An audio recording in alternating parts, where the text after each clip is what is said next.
जय हिंद दोस्तों, मैं Rajesh YouTube channel math with Rajesh Indian 360 में आप सबका फिर से स्वागत करता हूं। हम आरआरबी ग्रुप डी 28/9/2018 शिफ्ट 3 का पेपर कर रहे हैं, जो 58 क्वेश्चन तक हम कर चुके हैं। ठीक है ना, प्लेटफॉर्म की बुक से हम ये कुछ क्वेश्चन धीरे धीरे चल रहे हैं आगे की तरफ। तो मैं 58 क्वेश्चन तक करा चुका, आज 59 क्वेश्चन से हम आगे की तरफ बढ़ेंगे। भाई क्लियर है ना? ठीक है। हाँ, तो आपको पीडीएफ पे उसका, अगर आपके पास बुक नहीं है तो पीडीएफ पे आपको लिंक मिल जाएगा, मैंने पीडीएफ डाली हुई है, तो आप वीडियो के नीचे डिस्क्रिप्शन में देख लेना, है ना। तो आपको पीडीएफ का लिंक मिल जाएगा बेटा, है ना। ठीक है, नहीं है और नहीं मिलता है तो एक बार आप कमेंट्स कर दें, कमेंट बॉक्स में कमेंट करके आप मुझे सूचना दें कि गुरुजी ये बात है, पीडीएफ का लिंक खुल नहीं रहा है या फिर हमें मिला नहीं। ठीक है ना बेटा, तो उसकी भी करेंगे कुछ ना कुछ। ठीक है, बाकी आपको मिल जाएगा, कहीं कोई दिक्कत नहीं, या तो आप बुक आप पास होगी, नहीं है तो बेटा पीडीएफ का लिंक आपको मिल जाएगा। क्लियर है ना? हाँ, तो प्रत्येक वीडियो के नीचे पीडीएफ का लिंक आपको मैं दिया रखता हूँ। ठीक है ना। तो हम कर क्या रहे हैं, हम आज 59 क्वेश्चन से आगे की तरफ आज चलने वाले हैं। ठीक है। हाँ, तो मैं क्वेश्चन पढ़ता हूँ, आप देखना ये क्वेश्चन आपके समझ में आता है या नहीं आता। ठीक है, देखो मैं पढ़ रहा हूँ बेटा। त्रिभुज के 3 शीर्ष बिंदुओं पर, ठीक है, बड़े त्रिभुज में 3 छोटे त्रिभुज ऐसे बनाए जाते हैं कि छोटे त्रिभुज का प्रत्येक भाग बड़े त्रिभुज के समरूपी भाग का 1/3 लंबा है। ठीक है। हाँ, तो 3 छोटे त्रिभुज का एक साथ लिया गया क्षेत्रफल का अनुपात बड़े त्रिभुज की तुलना में होगा। सही है नहीं है? देखो बेटा, क्वेश्चन में यहाँ पे समझाता हूँ, अगर वहां से लैंग्वेज समझ में नहीं आया तो, कि एक बड़ा त्रिभुज है, लो भाई बड़ा त्रिभुज ले लिया हमने, कहीं कोई दिक्कत नहीं है, बड़ा त्रिभुज ले लिया। ठीक है, ये बड़ा त्रिभुज हो गया। बोलो सही है क्या? ठीक है, ये कोई बड़ा त्रिभुज है, इसके शीर्षों से, तो देखो बेटा शीर्षों पर 3 समरूपी त्रिभुज बनाए, 3 ही बनेंगे क्योंकि 3 शीर्ष होंगे तो 3 समरूपी त्रिभुज बनेंगे। बोलो बनेंगे नहीं बनेंगे? समरूपी का मतलब है कि ये त्रिभुज हैं जो इस बड़े वाले त्रिभुज के क्या दिखने चाहिए, समरूप। अब समरूप क्या होता है बेटा? समरूप का मतलब ये होता है कि जो एक जैसे दिखते हो। समझ में आया नहीं आया? एक जैसे दिखते हो, बराबर नहीं हो, एक जैसे दिखते हो तो समरूप होंगे। क्या होंगे? समरूप होंगे। जैसे मेरे ये हाथ है, ये हाथ है, ये तो सर्वांग सम है। क्या है? सर्वांग सम, क्योंकि ये तो सेम है। ये इसको मैं अगर इसको ऊपर रखूंगा तो पूरी तरह ढक लेगा। क्या कर लेगा? ढक लेगा। समझ में आया नहीं आया? तो ये तो सर्वांग सम है। क्या है? कॉन्ग्रुएंट है। ठीक है, हम सिमिलरिटी की बात कर रहे हैं, समरूप की बात कर रहे हैं, जो एक जैसे दिखते हो लेकिन बराबर नहीं हो। क्लियर है ना? बाकी ये हम पढ़ेंगे ज्योमेट्री में। समझ में आया नहीं आया? तो फिलहाल मैं थोड़ा सा देख लो, समरूपी का मतलब समझ लो वैसे आप तो। जैसे हम ये भी कहते हैं क्या, कि दिखने में एक जैसे हो, चाहे हाइट वाइट छोटी बड़ी हो सकती है। समझ में आया ना? उसे समरूप कहते हैं। जैसे आगरा का ताजमहल आपने देखा है, ठीक है, और जोधपुर में जसवंत थड़ा चित्रकूट की पहाड़ी पर, सही है, उसे भी क्या बोलते हैं? उसे भी ताजमहल की संज्ञा दी गई है। क्या दी गई है? ताजमहल की संज्ञा। लेकिन है थोड़ी, है नहीं, लेकिन दी गई है, मतलब उसके जैसा बनाया गया है उसे। समझ में आया नहीं आया? ठीक है ना, तो वो समरूप कहलाता है। क्या कहलाता है बेटा? समरूप कहलाता है, तो उसे हम समरूप कहेंगे। क्लियर है? आगे देखते हैं। तो यहाँ पे ये कह रहा है कि हमारे पास एक बड़ा त्रिभुज है, 3 छोटे त्रिभुज बनाए गए शीर्षों पर। तो ये बड़ा त्रिभुज के शीर्ष पर एक त्रिभुज ये बना दिए, एक ये बना दिए, एक ये बना दिए, क्वेश्चन अकॉर्डिंग टू क्वेश्चन। ठीक है। अच्छा, आगे क्या कह रहा है? आगे ये कह रहा है कि जो इस त्रिभुज की हाइट है वो बड़े त्रिभुज का 1/3 है। सही है ना? सही है। छोटे त्रिभुज की हाइट बड़े त्रिभुज की 1/3 है। तो तुम बताओ यहाँ पे क्या कह रहा है? मान लो, मैं यहाँ पे ऐसे मान लो, जो तुम्हारे मन में आए ना वो मान लो बेटा। साइड इसकी भुजा कुछ ही मान लो आपके मन में आए वो, लेकिन ऐसे ही मानना कि जिसका 1/3 मैं आराम से निकाल सकूं, पॉइंटों में वैल्यू ना आए। ठीक है, जैसे 1/3 कह रहा है तो मैं मान लेता हूं भाई 1/3 कह रहा है ना, तो बड़े त्रिभुज की साइड क्या हो जाएगी? 3, और छोटे की क्या हो जाएगी? 1 मान लो। समझ में आया नहीं है? बाकी आप 6 भी मान सकते हो, कुछ भी मान लो, से कोई फर्क नहीं पड़ता। सही है नहीं है? तो फिलहाल मैं ऐसे मानूं कि वो 1/3 है। क्या है? 1/3, और 3 बराबर बराबर भागों में बांटेगा अकॉर्डिंग टू क्वेश्चन। तो बताओ यहाँ पे मैं कहूं कि पूरा 3 है,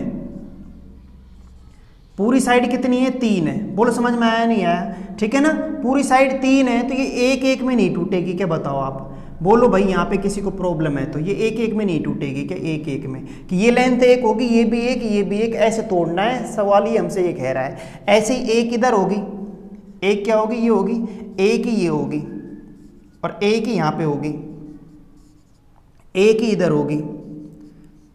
ठीक है ना? बोलो बेटा 1/3 भाग। बोलो समझ में आया नहीं आया? ठीक है ना? ऐसे ही 1 ही होगी।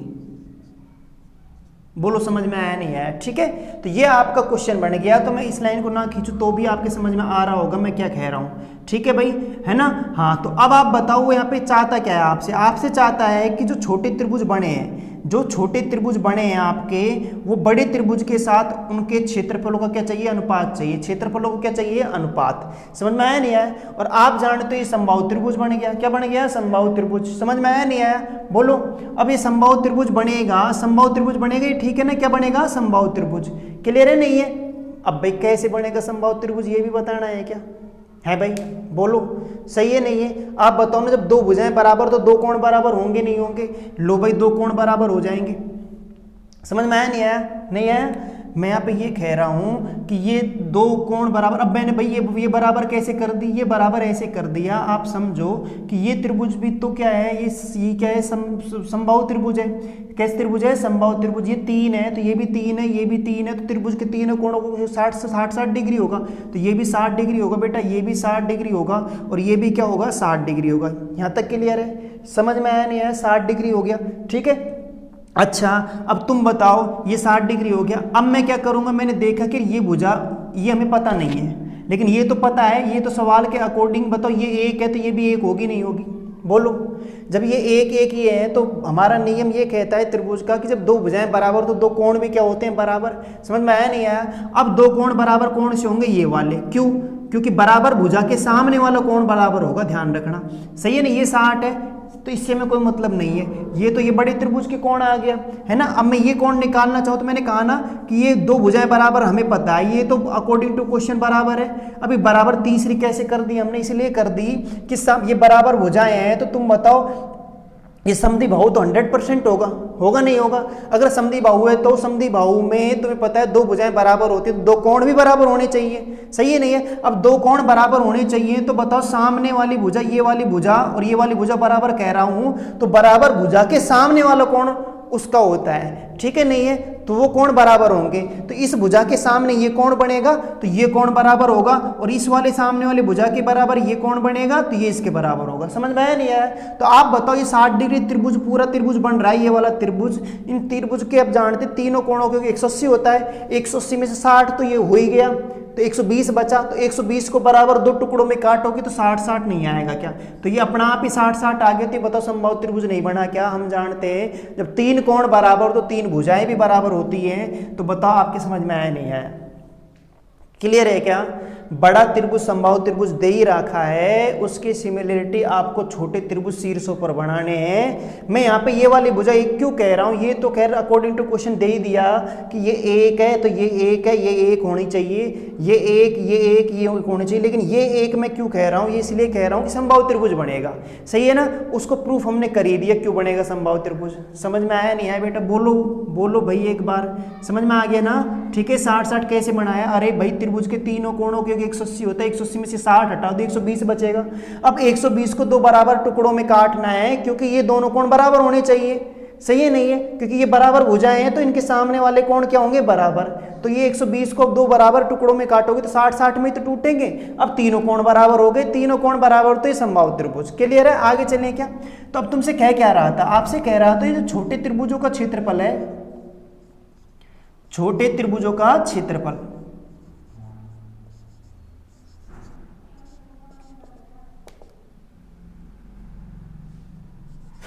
छोटे त्रिभुजों का क्षेत्रफल का अनुपात बड़े त्रिभुज के क्षेत्रफल के अनुपात, बड़े त्रिभुज का जो क्षेत्रफल है, बड़े त्रिभुज का क्षेत्रफल, इसके साथ अपन को रेशो चाहिए अनुपात का। क्या चाहिए? रेशो चाहिए। तो छोटे त्रिभुज के क्षेत्रफल का रेशो बोलो, फॉर्मूला क्या होता है? √3/4 भुजा स्क्वायर।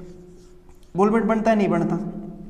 ये फॉर्मूला बनता है, यही फॉर्मूला यहाँ पे लगने वाला है। तो आप बताओ यहाँ पे √3/4 भुजा स्क्वायर करेंगे तो भुजा तो एक है छोटे त्रिभुज की, सभी की एक है। तो तुम बताओ मुझे 3 का निकालना है, तीनों त्रिभुजों, छोटे त्रिभुजों का बड़े त्रिभुज के साथ रेशो निकालना है। तो एक त्रिभुज का क्षेत्रफल है एक त्रिभुज का, अगर मैं इसे 3 से गुणा कर दूं तो बोलो तीनों का आएगा नहीं आएगा? आ जाएगा ना? ठीक है, इसका रेशो चाहिए तो तुम बताओ बड़े त्रिभुज का क्षेत्रफल वही √3/4 भुजा स्क्वायर आएगा। √3, ये तो एक ही त्रिभुज है ना, बड़ा वाला तो एक ही त्रिभुज है ना? √3/4 भुजा स्क्वायर, भुजा कितनी है?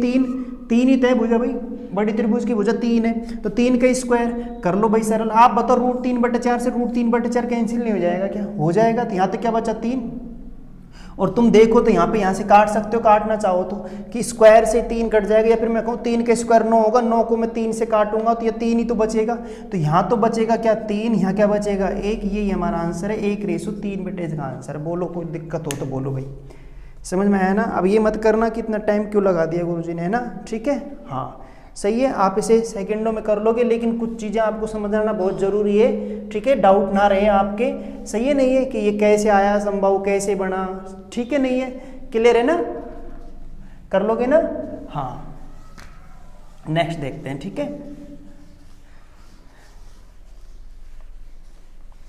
तो पहले क्वेश्चन की अपार सफलता के बाद हमारा दूसरा क्वेश्चन आ रहा है बेटा ना, ठीक है। हाँ दूसरा क्वेश्चन देखो,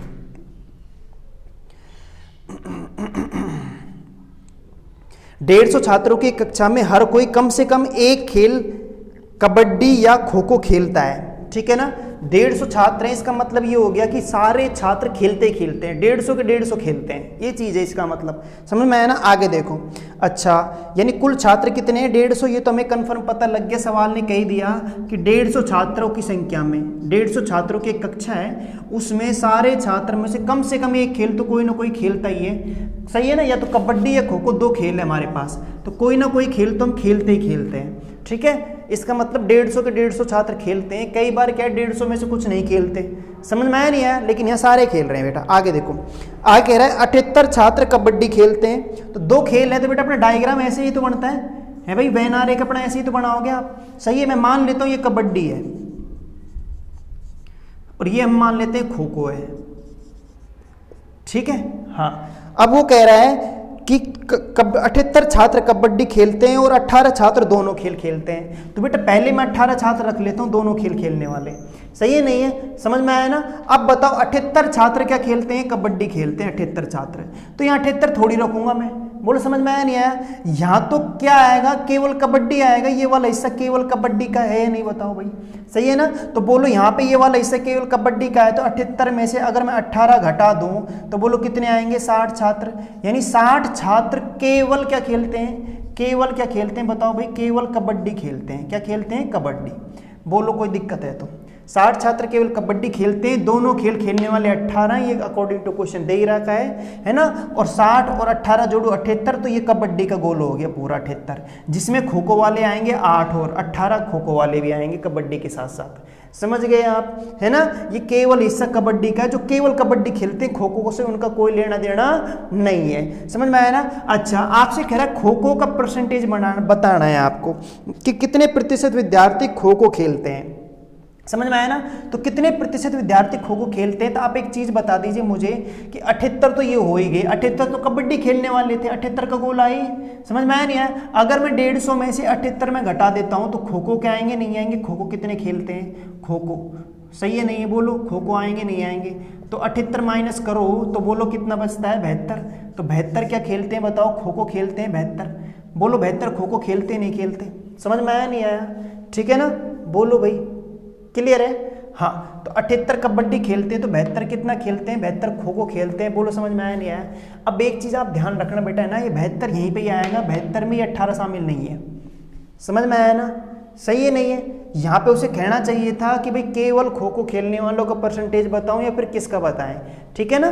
बाकी कुछ नहीं कह रहा तो हमें ये 72 मानना ही पड़ेगा, क्योंकि 60 तो ये हो गए, 18 ये हो गए 78, और 78 में 72 जोड़ूंगा तो ही कितना बनेगा, 150 बनेगा। 150 छात्र आने भी तो चाहिए। अब तुम 72 में से 18 घटा के यहाँ लिखोगे तो 150 नहीं होंगे टोटल। ये केवल वाला हिस्सा है, ये केवल वाला हिस्सा है, ध्यान रखना, केवल 72। अब ये जो 72 दे रखा है, जो 72 निकला है केवल का निकला है, किसका निकला है, केवल का, समझ में आया ना, ठीक है। तो 72 केवल वाला निकला है, वरना देखो सवाल में ऐसा कुछ कहा नहीं है, लेकिन ये हमें करना ही पड़ेगा और कोई चारा ही नहीं रहा, समझ में आया नहीं आया, ठीक है ना। हाँ तो 72 तो क्या है, कबड्डी खेलते हैं, खो खो, खो खो का परसेंट चाहिए ना, 72 खो खो खेलते हैं, बोलो चाहिए नहीं चाहिए, है ना।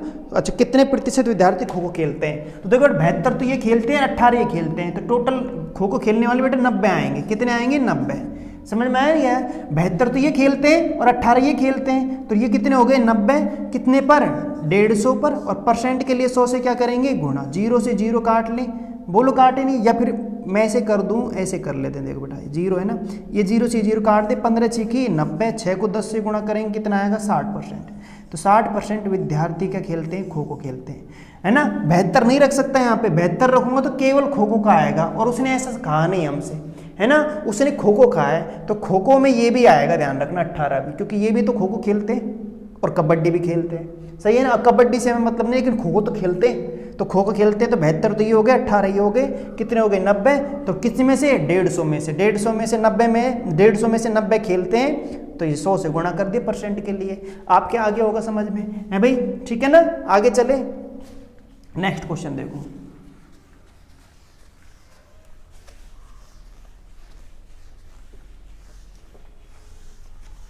बोलो भाई, कोई दिक्कत है तो बताओ आप एक बार, है ना, ठीक है। नेक्स्ट क्वेश्चन पढ़ो, ये हमारा 60वां क्वेश्चन था। आप 61वां क्वेश्चन देखते हैं बेटा, कौन सा देखते हैं, 61वां क्वेश्चन। 61वां क्वेश्चन कहता है कि सोमा की वार्षिक आय 15 लाख है, हर महीने वह 30,000 की EMI देती है, तो उनके मासिक आय वेतन का कितना प्रतिशत EMI में जाता है, सही है ना। मासिक वेतन का कितना प्रतिशत, देखो मासिक वेतन की बात कर रहा है। आप बताओ साल के आप इतने कमाते हो 15 लाख रुपए, बोलो, ठीक है ना, 15 लाख रुपए कमाते हो साल के आप, 15 लाख, बोलो बेटा कोई दिक्कत है तो, 15 लाख कमाते हैं हम साल के, ठीक है, हाँ, है ना। तो 100 माह 15 लाख रुपए साल की आय है उसकी, तो हर महीने में 30,000 की EMI देती है, 30,000 की EMI देती है, तो EMI का आपको प्रतिशत बताना है मासिक वेतन का, मासिक का ध्यान रखना, ये वर्ड ध्यान रखना, मासिक में महीने का, महीने की पूछ रहा है। तो आप ऐसे तो कर नहीं सकते कि 15 लाख 30,000, 30 को ही तो % में चेंज करना है आपको, तो 30,000 की EMI देता है, तो EMI कितने % देती है, तो इसको % में चेंज करना है 30,000 को, तो 30,000 को % में मैं चेंज कर लूंगा, कहीं कोई प्रॉब्लम नहीं है। तो आप एक चीज बताओ, 30,000 किस पर, 15 लाख पर, लेकिन आपको पता है ये हर महीने की बात कर रहा है, आपसे हर महीने का % पूछा है, तो ये हर महीने का थोड़ी, ये तो महीने का है, ये तो हमें पता है 30,000 महीने की EMI है, सही है ना। लेकिन ये महीने पर ही तो निकलेगी, यानी महीने पर जो आप कमाते हो उसी में से तो दोगे आप, 15 लाख में से थोड़ी दे रहे हो, ये तो वार्षिक आय है, सही है ना। तो आपको या तो भैया इसे महीने में चेंज करना पड़ेगा, ठीक है ना, ये क्योंकि आप पता है ये पूरी साल 12 महीने की इनकम है, तो महीने की इनकम कितनी है उसी पर तो निकालोगे इसका %। तो या तो आप एक काम करो, ये जो वैल्यू है इसको इक्वल करो, ठीक है ना, यानी मैं मात्रक समान करेंगे तो माह में करो या वर्ष में करो। तो या तो आप इसे 12 का भाग दो, 12 का भाग दे दो, या फिर इसमें 12 का क्या कर दो, गुणा कर दो, सही है। मैं साल की निकाल ले तो साल की EMI कितनी है, तो % सही आ जाएगी, ठीक है ना। और % के लिए 100 से क्या कर लेंगे, गुणा, तो बोलो बेटा 2 0 तो ये कैंसिल हो गई, और 3 और 1 4 0 ये रही, तो ये 3 0 कैंसिल हो जाएंगी, ठीक है ना। कितनी 0 कैंसिल हो जाएंगी, 3 0, सही है क्या यहाँ तक, बोलिए। 15 से काट लें, 15 दूनी 30, 12 दूनी 24, तो 24% EMI भरते हैं हम हर महीने की, मासिक 24% मासिक EMI, मासिक। बताओ कोई प्रॉब्लम है तो भाई, समझ में आया नहीं आया, ठीक है क्या। आगे चले, नेक्स्ट क्वेश्चन देखिए, ठीक है। अच्छा, ये तुम्हारा रीजनिंग का क्वेश्चन हो गया एक तरह से, ठीक है। हाँ, क्वेश्चन क्या कह रहा है कि घड़ी में 2:41 PM हो रहे हैं, ठीक है बेटा। मैं इंक डालता हूँ इसमें ना, ठीक है, थोड़ा सा डिस्टर्ब होगा आपको, ज़्यादा नहीं बेटा, मैं क्वेश्चन बोल रहा हूँ, है ना। घड़ी में 2:41 PM पर घंटे की सुई और मिनट की सुई द्वारा बने दो कोणों में से छोटा वाला कोण कितना होगा, ठीक है ना। छोटा वाला कोण कितना होगा ये बताना है, ठीक है। नहीं आपको पता है, कोई भी आप क्या बनाओगे, कोई भी हम टाइम देंगे और टाइम से एंगल बनाएंगे तो 2 एंगल बनेंगे हमारे पास, कितने बनेंगे, 2, ठीक है। नहीं है, बोलो बनेंगे नहीं बनेंगे, हाँ 2 एंगल बनेंगे। तो आपसे छोटा वाला एंगल पूछा है, क्या पूछा है, छोटा वाला एंगल, ठीक है ना। अच्छा, तो 2:41 बजे हैं, कितना हो रहा है, बहुत सीधा क्वेश्चन है, कहीं कोई दिक्कत नहीं है, 2:41 है, समझ में आया नहीं आया। तो 2:41 PM हो चाहे AM हो, हमें उससे कोई मतलब नहीं है फिलहाल, ठीक है, पर वो दे रहा है तो अपन बता देते हैं, बाकी इससे कोई लेने देने नहीं है। तो आप बताओ 2:41 हो रहे हैं, तो आप पता है घड़ी ये है भाई, यहाँ 12 है, यहाँ 6, यहाँ 3, यहाँ 9 है। अब 2:41 हो रहे हैं, यहाँ 1 है, यहाँ 2 है, मान लो, ठीक है। तो तुम बताओ 2:41 हो रहे हैं, तो मैं अगर ऐसे कह दूं कि ये 2 पर है, मान लो ये, और 41 का मतलब लगभग 8 पे होगी, है ना, बोलो 8 से हल्की सी 1 मिनट ज़्यादा होगी। क्लियर है? तो देखो ये अगर एंगल चाहिए तो एक एंगल तो ये बनेगा और एक एंगल इधर की तरफ बनेगा बेटा, है ना? सही है नहीं है? 2 एंगल बनेंगे, ठीक है ना? तो आपको छोटा वाला एंगल चाहिए तो आप तो ये वाला एंगल निकालोगे, ठीक है? घंटे से मिनट की सुई के बीच, वैसे वो कह चुका है आपसे सवाल में, कह रहा है कि सुई घंटे से मिनट की सुई के बीच कोण बताना है, ठीक है? छोटा वाला कोण पूछ रहा है वैसे तो, और घंटे से मिनट भाई मेरा ये वाला बनेगा घंटे से मिनट। समझ में आया नहीं आया? हाँ, तो तुम बताओ हम ये एंगल निकाल लेते हैं। तुम देखो या तो बेसिक निकाल लो या बेटा एक फॉर्मूला होता है, कौन सा आपको पता भी होगा कोण निकालने का, 11 गुणा मिनट माइनस 60 गुणा बजे, 60 गुणा बजे और बटा बटा बोलो 2, ठीक है? बिल्कुल सही कह रहे हो। तो 11 गुणा मिनट, मिनट कितना है बोलो बेटा? 41 मिनट है। 2:41 मिनट हो रहे हैं ना, तो मिनट तो 41 हो गए, माइनस 60 गुणा बजे, बज कितने रहे हैं? 2 बज रहे हैं, या 2 रख दिए, ये बटा 2, ये कर लीजिए, ठीक है? तो बोले करें 11 एकम 11, 11 चौके 44, बोलो 11 एकम 11, 1 हासिल, और 11 चौके 44 और 1 45, 451 आ गया, माइनस 60 दूनी 120, 120 और बटा कितना आ गया बेटा? 2, ठीक है क्या? अब घटा लेते हैं एक बार, बोलो 11 भाई मैं 1 ही आएगा नहीं तो, ठीक है? 5 में से 2 गया कितना बचा? 3, और ये 4 में से 1 गया कितना बचा? 3, 331 बटा कितना आ गया? 2 आ गया, ठीक है? बोलो नहीं आया क्या? तो आप बताओ, यहाँ पे मैं भाग दूंगा तो 2 एकम 2, 2 छिकी 12, 2 पंजे 10, तो 165.5 डिग्री का कोण नहीं आएगा क्या? 165.5 डिग्री का कोण, यही हमारा आंसर है। सही है क्या? बोलो भाई, नहीं आया? ठीक है। अगर मैं इस सुई को, देखो आप ऐसे एडजस्ट भी कर सकते थे, ये सुई है, किस पर मान लो? 2 पर मान लो, यहाँ 8 पर है, तो तुम बताओ 2 से 8 180 डिग्री कोण बन जाएगा। कितने का बनेगा? 180 का। लेकिन ये 1 मिनट और आगे बढ़ेगी तो 1 मिनट में 6 डिग्री कोण और बनेगा, 186 हो गया। समझ में आया नहीं आया? लेकिन जब ये आगे बढ़ेगी तो ये वाली 2 पर तो नहीं है फिक्स, ये थोड़ी सी आगे 40 मिनट 41 मिनट आगे भी खिसकी है ये वाली छोटी वाली सुई। तो आपको पता है ये कितने डिग्री का कोण बनाएगी? 1 मिनट में आधा डिग्री का, तो 41 मिनट में 20.5 डिग्री का बनाएगी। बोलो समझ में आया नहीं आया? ठीक है ना। तो आप बताओ 86 डिग्री में से 186 डिग्री में से 20.5 डिग्री माइनस करोगे तो कितना आ जाएगा? 65.5 डिग्री आ जाएगा। मौखिक भी कर लेते। समझ में आया नहीं आया? बाकी अगर ऐसे दिक्कत आ रही है आपको तो इस फॉर्मूले का हम याद रखेंगे। क्लियर है? तो ये कोण निकालने का फॉर्मूला है। किसका बेटा? कोण निकालने का फॉर्मूला। क्लियर है ना? ठीक है। हाँ, तो आगे देखते हैं नेक्स्ट क्वेश्चन। तो या तो आप बेसिक निकाल लीजिए, ठीक है, हाँ, या फिर आप ऐसे इस फॉर्मूले को याद रख के भी हम निकाल सकते हैं। ठीक है, नेक्स्ट क्वेश्चन पढ़ते हैं। Question number 63। ठीक है, क्वेश्चन नंबर 63 हमसे कहता है कि सुनैना किसी निजी कंपनी में कार्य करती है और उसकी वार्षिक आय 3 लाख है। कितनी है बेटा? 3 लाख है। उसके पास एक 3 लाख, समझ रहे हो ना आप? 3 लाख रुपए, ठीक है, ये 3 लाख रुपए हो गए भाई। ठीक है, वार्षिक आय 3 लाख रुपए, साल के इतने कमाती है। उसके पास एक नई और एक पुरानी गाड़ी है। ठीक है भाई, उसकी आय का 5% नई गाड़ी के रख रखाव पर व्यय होता है और पुरानी पर नई के वैसे 2% ज्यादा खर्च होता है। तो दोनों गाड़ियों के रख रखाव पर उसका कुल वार्षिक व्यय कितना है? ठीक है, बहुत नॉर्मल सा क्वेश्चन है, कहीं कोई प्रॉब्लम नहीं, लेकिन जल्दबाजी मत कर देना वरना क्वेश्चन हो जाएगा गलत। कैसे हो जाएगा कि आप अगर थोड़ा सा आप करके देखो फटाक देसी नहीं, तो देखो मैं यहाँ पे क्या कह रहा हूं, पुरानी गाड़ी पर कितना परसेंट देता है, कितना परसेंट खर्च करती है वो? बोलो 3% है क्या? 5% है? सही है ना? पुरानी गाड़ी पर आय का कितना खर्च करती है?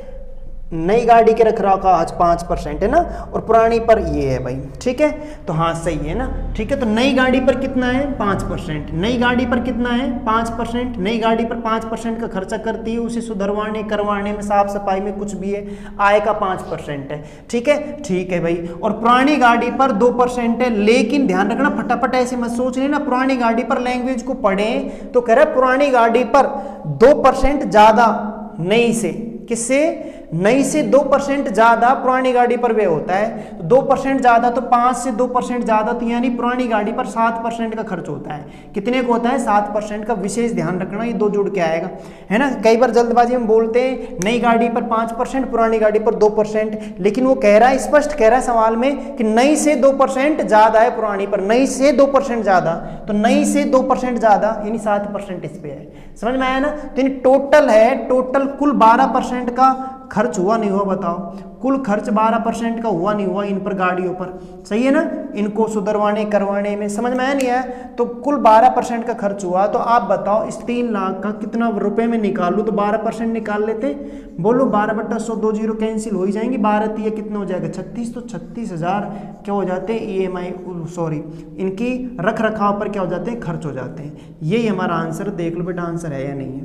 ठीक है, हाँ। तो हमारा ऑप्शन नंबर हो जाएगा C। क्लियर है क्या यहाँ पे? ठीक है ना। बस आपको इसी चीज का ध्यान रखना है, इसलिए लैंग्वेज को आपको ध्यान से पढ़ना है, सही है ना। बोलो भाई, है कि नहीं? आगे चलें, नेक्स्ट देखो। अच्छा, तो बेटा ये आपका हो चुका है क्या? शिफ्ट थर्ड के क्वेश्चन कंप्लीट, ठीक है ना। है या नहीं है? ठीक है, बोलो भाई। तो 28/9/2018 के शिफ्ट थर्ड के सारे क्वेश्चन कंप्लीट हो चुके हैं, ठीक है ना। इनमें कोई प्रॉब्लम हो, जो आपने ये कितने क्वेश्चन हो गए कंप्लीट बेटा? 63 क्वेश्चन हो गए, 63। इन 63 क्वेश्चन में कोई प्रॉब्लम हो तो बेटा एक बार कमेंट्स बॉक्स में लिखना आप, कहीं पे किसी क्वेश्चन में कोई दिक्कत आ रही है तो अब भी, ठीक है ना। तो मैं दोबारा बता दूंगा आपको। बोलो भाई कोई दिक्कत है तो? नहीं है ना। बोलो समझ में आया नहीं आया? ठीक है, हाँ। तो अब अपन कौन सा क्वेश्चन करने वाले हैं? अब हम हैं 1/10/2018 शिफ्ट 1 के क्वेश्चन करेंगे, ठीक है ना। 1/10/2018 के, 1/10/2018 शुरुआत करा देता हूं मैं आज, ये ना 1/10/2018 के, ठीक है। शुरुआत तो कर लेते हैं, बाकी फिर कल आगे कंटिन्यू करेंगे बेटा फिर वीडियो को, ठीक है। हाँ, तो 1/10/2018 का पेपर आज से हम शुरू करते हैं, आज से, ठीक है, आज ही कर देते हैं। क्लियर है ना? ठीक है। तो देखो पहला क्वेश्चन देखो बेटा, इसका पहला क्वेश्चन ये कह रहा है, यानी 64 क्वेश्चन, 64वां क्वेश्चन, ठीक है। देखो शिफ्ट 1 का है, 1/10/2018 का है, ठीक है। अच्छा, क्वेश्चन है बेटा रेखा बोडोमास का। किसका है? बोडोमास का, है ना, सिंप्लीफिकेशन का है। ये कह रहा है 10 + 10 + 10 + 26 - 15। आप भी पेन कॉपी उठा के करो भाई इस क्वेश्चन को, ठीक है ना। आप करके देखो फटाक से। 20 - 5 भाग 2 × 7 7 - 5, ठीक है, -5 मंजिल छोटा ब्रैकेट मंजिला बराबर क्वेश्चन मार्क। सही है क्या यहाँ तक? ठीक है, ये आपका है ना। और आपके ऑप्शन दे रखे हैं, वो ऑप्शन तुम क्या देखे हैं ना, ठीक है, ये देख लेते हैं, ठीक है, सोल्व कर लेते हैं। बताओ, आप बताओ फटाफट, आप इस क्वेश्चन करके बताओ, फटाफट करो भाई, जल्दी करो, ठीक है, फिर हम करते हैं क्वेश्चन को, ठीक है। बोडोमास के रूल पर आधारित है। बोडोमास का रूल आप जानते हो, जिनको नहीं पता, बार बार ये क्वेश्चन आ रहे हैं बोडोमास के। देखो 2 सवाल, एक सवाल तो आ ही रहा है आपके हर सेट में, ठीक है। तो बोडोमास का नियम कहता है पहले ब्रैकेट सोल्व करते हैं, वी बोडोमास बोलते हैं बेटा। वी यानी होता है वेनाकुलम। देखो आज इसकी भी चर्चा कर लेंगे, ठीक है, पहले भी हो चुकी है वैसे। वेनाकुलम यानी होता है बेटा बार। क्या होता है? बार, ठीक है। सबसे पहले बार हटाई जाती है, फिर ब्रैकेट होता है, छोटा होता है, फिर मंजिला होता है, और फिर क्या होता है? बड़ा ब्रैकेट होता है। फिर ऑफ यानी क्या होता है? का, ठीक है, मल्टीप्लाई। डी यानी होता है बेटा डिवाइड। क्या होता है? डिवाइड, ठीक है, यानी भाग, यानी क्या करेंगे? भाग। फिर मल्टीप्लाई करेंगे यानी गुणा, ठीक है। फिर ऐड और सब्ट्रैक्ट में से किसी को पहले कर दो, कोई नहीं फर्क पड़ता, यानी पहले जोड़ लो फिर घटा लो, पहले घटा लो फिर जोड़ लो, कोई फर्क नहीं पड़ता। क्या आपका आंसर आ चुका है? क्या आपका आंसर आ चुका है? ठीक है, करें क्या? ठीक है भाई, करते हैं। देखो सबसे पहले वेनाकुलम हटेगा, बार हटेगा। क्या हटेगा? बार। तो सबसे पहले बार को हटा लेते हैं। आपको ये बार बार नहीं लिखना पड़ेगा, आप कैसे करना, थोड़ा समझदारी से करना बेटा ना। छोटी सी गलती इस क्वेश्चन को आपको दोबारा करने पर मजबूर कर देगी। आप इन क्वेश्चनों को छोड़ के आते नहीं, बार बार करते रहे, टाइम वेस्ट हो जाएगा। तो एक बार में आंसर आ जाना चाहिए हमारा, ठीक है ना। हाँ, तो अब देखो, आप एक बार गुणा, अब ये बार हटाता हूं तो देखो बार का इफेक्ट बेटा तब पड़ता है जब ये साइन है, इस साइन यहां पर माइनस का साइन हो। किसका साइन हो? माइनस का। ठीक है ना, यहां पे माइनस का साइन हो, जस्ट बार के आगे की तरफ किसका साइन हो? माइनस का, तो ही अंदर वाला चिन्ह बदलेगा अगर बार हटाऊंगा तो, वरना इसके अलावा कोई भी साइन हुआ ये वाला चिन्ह नहीं बदलेगा अंदर वाला। समझ में आया ना? प्लस साइन हुआ यहाँ पे तो ये चिन्ह नहीं बदलेगा, ध्यान रखना इस चीज का। सही है नहीं है? ये तो ब्रैकेट का सा काम करते हैं, जैसे दीवार खड़ी है, जब प्लस यहाँ होता तो अंदर वाला चिन्ह नहीं बदलता, क्योंकि प्लस अंदर आता तो चिन्ह को नहीं बदलता है। समझ में आया ना? लेकिन ये माइनस होता तो ये हटता, जैसे वेनेकुलम हटता तो माइनस अंदर आता, और अंदर आता तो माइनस माइनस क्या हो जाता? प्लस हो जाता। समझ में आया ना? ठीक है क्या? तो यहाँ पे बस आपको यही देखना है और कोई चेंज नहीं करते हम। ठीक है, ये बार का नियम है। तो बार हटाएंगे तो चिन्ह चेंज नहीं होगा, क्योंकि बाहर किसका साइन है? प्लस का साइन है, फिर मैं कहूँ गुणा का साइन है। ठीक है ना? हाँ, तो बोलो यहाँ 7 में से 5 गया, कितना बचेगा? 2 बचेगा। यहाँ तक किसी को प्रॉब्लम है एक बार तो आप बता दीजिए। ठीक है, आगे चले क्या? फिर 10 प्लस 26 माइनस 15 है ना, कमेंट्स बॉक्स में लिखना अगर किसी को डाउट हो तो। ठीक है, 20 माइनस 5 आपको पता है। फिर देखो, फिर हम क्या करेंगे? Bracket solve. तो ब्रैकेट तो हम सोल्व कर ही रहे हैं। ठीक है, ब्रैकेट सोल्व के बाद ओ एफ ऑफ है ही नहीं यहाँ पे, फिर क्या करेंगे? डिवाइड। क्या करेंगे? डिवाइड। तो इस गुणा से पहले क्या करेंगे? डिवाइड करेंगे। तो डिवाइड करेंगे तो आप देख लो, बताओ 5 है, 5 में देखो डिवाइड का साइन ये रहा, ध्यान सुनना, और डिवाइड के अगल और बगल, बोलो संख्या यही तो है भाई। तो बोलो 5 में किसका भाग देना है? बोलो भाई 2 का देना है। नहीं, सही है क्या? बोलो सही है ना? तो 2 का भाग दे दे, ये लो भाई 2 का भाग दे दिया। सही है क्या? और गुणा किससे करना है? 2 से। क्या मैं सही कर रहा हूं क्या? बोलो भाई एक बार, सही है ना? ठीक है, तो ऐसे हो जाएगा, नहीं हो जाएगा? तो मैंने भाग दिया है, देख लो आप भाग दे, गुणा मत कर देना, 2 दूनी 4 कर दो कभी, फिर भाग दो। समझ में आया नहीं आया? मैंने कहा भाग पहले सरल होगा, भाग पहले सरल होगा। देखो गुणा से पहले क्या सरल होगा? भाग सरल होगा। अगर भाग सरल होगा तो भाग आप देख लो, भाग के अगल बगल में संख्याएं कौन सी है? तो ये तो अगल में है, ये बगल में है। ठीक है ना? तो इन दोनों में नहीं, 2 का भाग देना है किसमें? 5 में। 5 में 2 का भाग दे दिया, और ये गुणा 2 है तो गुणा 2 लगा दिया। अब बताओ 2 से 2 कैंसिल नहीं हो गया क्या? बिल्कुल हो गया। तो बोलो 20 में से 5 गया, क्या बचा? 15। नहीं बचा क्या? बोलो 20 में से 5 गया 15। तो यहाँ पे देख लो 10 प्लस 26 माइनस 15 गुणा, यहाँ पे बोलो 15 ही तो बचेगा। लो भाई 15 बचा। यहाँ तक सही है क्या? 20 में से 5 गया, 15 बचा। 15 को 15 से करेंगे 225 नहीं आएगा क्या? है भाई 10 प्लस ये 26 है, माइनस कितना आ गया? 15 को 15 से गुणा करेंगे, पहले गुणा ही तो करेंगे, घटाएंगे थोड़ी। पहले गुणा होगा बोडोमास के अनुसार, भाग हमने सरल कर लिया, अब गुणा होगा। ब्रैकेट के अंदर गुणा है तो पहले गुणा होगा, जोड़ने घटाने से पहले। तो 15 को 15 से गुणा किया, 225 आया, 225 आया। ठीक है ना? हाँ भाई, सावधानी हटी, दुर्घटना घटी, बात ध्यान रखना आप, है ना? बहुत सोच समझ के करने इन क्वेश्चनों को। ठीक है, क्लियर है ना? बाकी यहाँ पे उड़ा देंगे आप, कोई दिक्कत नहीं है। एक बार आप देख लो, आप बताओ 225 में से 26 गया तो माइनस के 199 नहीं बचेंगे क्या? 199 प्लस के कितने हैं? 10 हैं, और माइनस 199 से प्लस के 10 गए तो 189 तो आएगा। 189 किसके? माइनस के। तो यही हमारा आंसर बेटा, 189 माइनस के, ऑप्शन नंबर हमारा है पहला। ठीक है ना? तो ध्यान रखना, 189 पॉजिटिव में और दे रखा है, ऑप्शन डी दे रखा है। एक तो ऑप्शन दे रखा है 189 माइनस का, पहले ही ऑप्शन, और एक ऑप्शन लास्ट में दे रखा है 189 पॉजिटिव वाला। सही है ना? तो माइनस के 189 आएंगे, ना कि प्लस के 189 आएंगे, है ना? तो चिन्हों का पर भी आपकी नजर होनी चाहिए। वैसे आप कर लोगे, इंटेलिजेंट समझदार हो, ठीक है, लेकिन फिर भी मेरे बताना फर्ज बनता है, जो अपन बता ही रहे हैं। क्लियर है ना? आगे चले क्या है भाई? स्क्रीनशॉट ले ले बेटा ना, समझ में नहीं आया तो एक बार वापस एक बार आप देख लेना। ठीक है, क्लियरिटी से।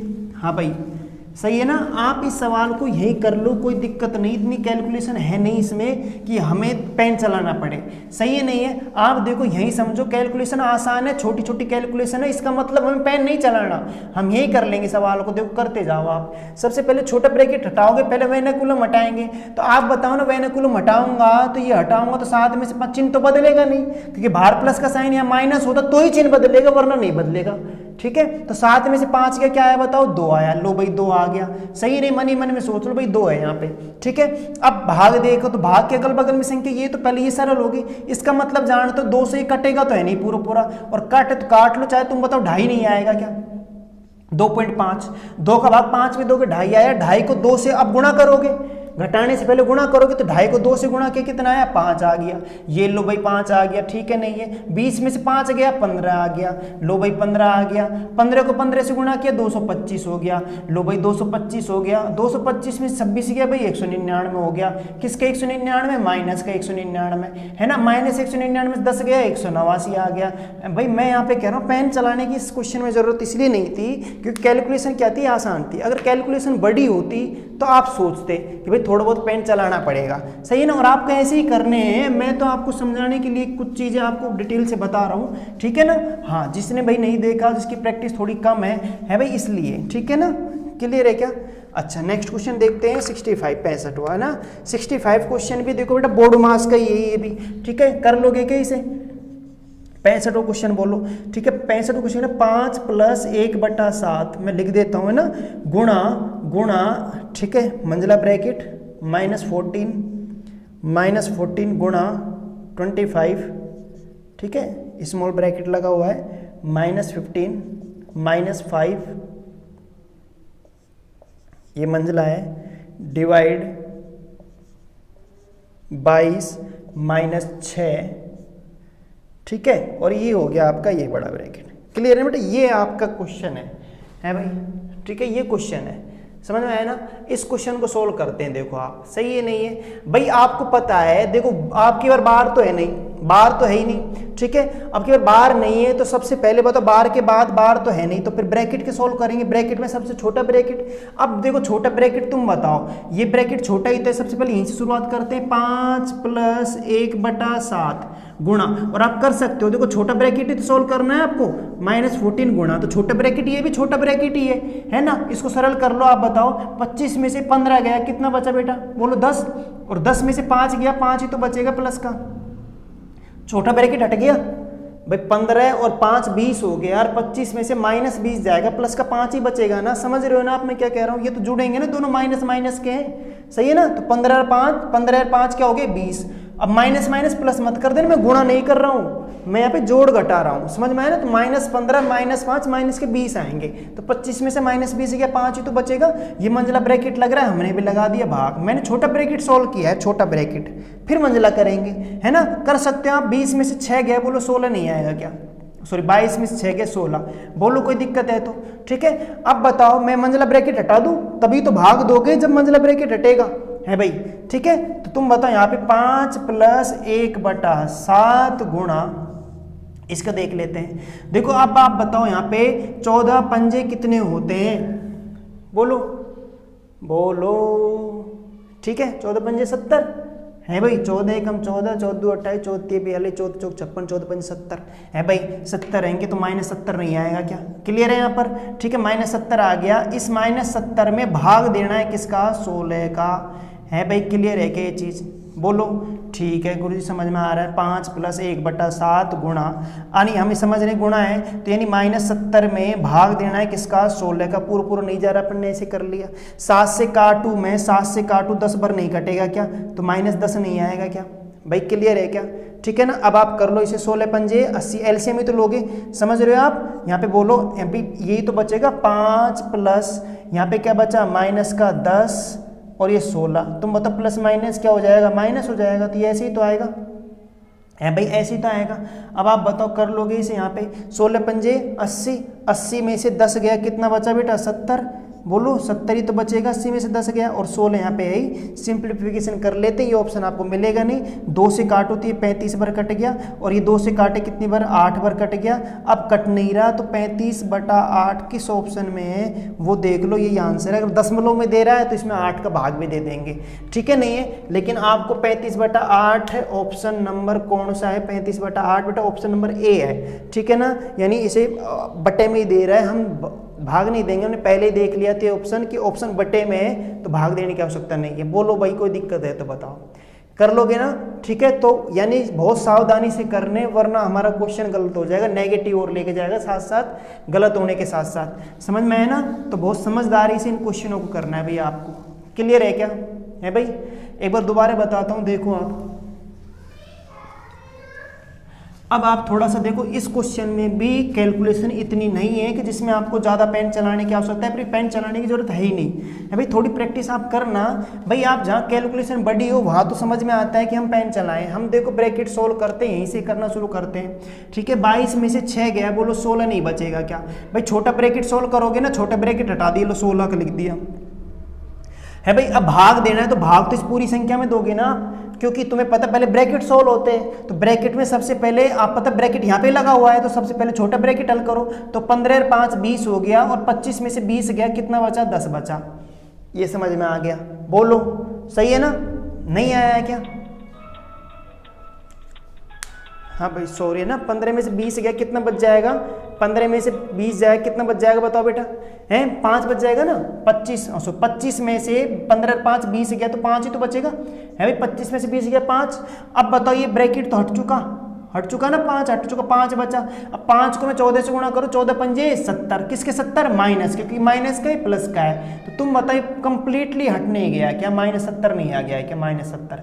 और -70 में भाग देना है किसका? 16 का। अब गुणा करने से पहले भाग देना है, मैंने भाग दे लिया। अब गुणा का चिन्ह आ ही गया, कोई बात नहीं, अब तो कर लो सरल। -10 आया, बोला आया नहीं आया? बोलो 7 से 7 से कट ही गया, तो 5 बचा, प्लस यहाँ पे बोलो 10 को मैं गुणा करूंगा 1 से, तो 10 ही आएगा, माइनस का 10। और ये माइनस में इससे गुणा करूँ तो ये माइनस हो जाएगा, माइनस का हो जाएगा ये। और नहीं करना चाहो तो मत करो, चाहे आप है ना, ठीक है। 16 भाई प्लस में रहने दो, लेकिन ये ब्रैकेट लगाना पड़ेगा, उसमें क्या मतलब है? तो माइनस हो जाएगा। अब बोलो 16 पंजे क्या आया? 80। सही है क्या? नहीं आया समझ में? बताओ भाई, है 80 में से 10 गया, कितना बचा? 70। और ये कितना बचा बताओ? 8। तो 70 बचा, 8 बचा, तो बोलो यहाँ पे काटोगे तो 35 बटा 35 बटा 35 बटा क्या आ जाएगा? 16 था ना बेटा ये, ठीक है। 70 बटा 16 था, तो 35 बटा 8 पर कट जाएगा, 35 बटा 8 हमारा आंसर। कर लोगे क्या? ठीक है ना, कुल मिला के आप कर लोगे, कहीं कोई प्रॉब्लम नहीं है ना, आप ऐसे कर सकते हो सवालों को, ठीक है। हाँ बस थोड़ी ये है, थोड़ा सावधानी से करना, कहीं गलती ना हो जाए, है ना भाई। हाँ तो बताओ बेटा आज का सेशन कैसा लगा? 65 क्वेश्चन हो चुके हैं ना, ठीक है ना। कल से हम फिर आगे क्वेश्चनों को रिपीट करते जाएंगे ना, आगे करने की कोशिश करेंगे कल से ना, ठीक है। तो आज के लिए आज का सेशन आपको कैसा लगा कमेंट्स बॉक्स में बेटा एक बार अवश्य लिखना, ठीक है। हाँ तो धीरे धीरे हम आगे बढ़ते रहेंगे, निरंतर धीरे धीरे, चाहे धीरे चले लेकिन चलते रहेंगे, ठीक है। हाँ तो आप पढ़ते रहना, बेस्ट ऑफ लक, आप तैयारी करते रहो, हारना हमें है नहीं, हमें पढ़ते रहना है, चलते रहना है, बढ़ते रहना है। अब की बार नौकरी लेनी है हमें, ठीक है। इस सोच के साथ आप पढ़ते रहो, है ना, मेहनत करते रहो। क्लियर भाई? तो बेटा जय हिंद दोस्तों, है ना बेटा, कल मिलते हैं अपन, ठीक है। जय हिंद, है ना।